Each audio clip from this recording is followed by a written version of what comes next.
Good evening, I'm Christy Casciano. And I'm Andrew Donovan. It's only because of last resort machines that a woman from Lafayette is able to breathe as her body fights coronavirus. She's in the hospital in Texas. The scariest part, she's a doctor who's only 28 years old. That's why her sisters back here at home are begging people who aren't taking the pandemic seriously, especially their own age, to start right now. In front of their family home in Lafayette, Natalie, Maureen, and Emily put on brave faces to tell us about the fourth Fagan sister, Adeline. If a COVID patient needs to have a baby delivered, that's her job. She's there to help people. She's there to bring life into the world, and it didn't matter that people were sick. She was going to do that no matter what. Just a year after the 28-year-old medical student left Syracuse for Houston, the hospital is where she likely caught coronavirus. She was lucky to have one of her younger sisters as a quarantine partner in Texas, who noticed that after a week, Addie's history of asthma and pneumonia might be holding back her recovery. She was starting to get blue around the lips from not getting enough oxygen. She couldn't really stand to take a shower because she was so weak.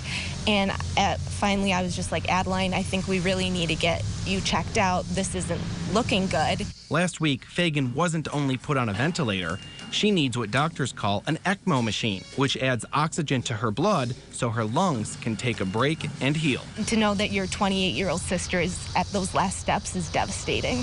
How has her body responded to those newer treatments? Well, the doctors told us that progress would be very slow and that day to day it kind of seems like no news is good news right now. To help these slow, hard days pass by, the sisters are making sure people their age and other COVID naysayers hear Addie's story.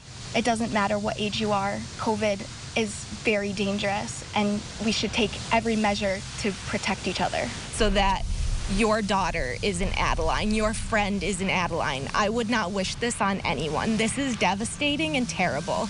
And if you can wear your mask and social distance and do your part, as much as you don't like it and you might not be comfortable with it and it impedes your social life, it's what needs to be done. And the sooner people do that, the sooner then we can hopefully all get over this and go back to our normal lives. I would ask for people's prayers, their thoughts, their well wishes, whatever their faith, whatever their belief system, positive juju, positive energy. We're just looking to bring my sister Adeline home.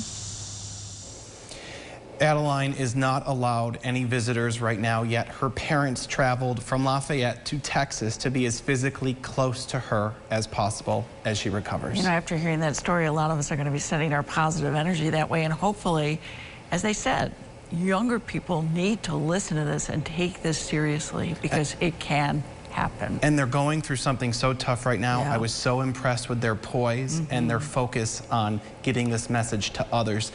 They really want those positive thoughts. That's their first priority, but they've also set up a GoFundMe page to help with the medical costs, with travel costs, and maybe rehab costs down the road as their sister recovers. We'll post a link to that page on localsyr.com, Christy. Extraordinary sisters, for sure. Andrew, thank you for sharing that story.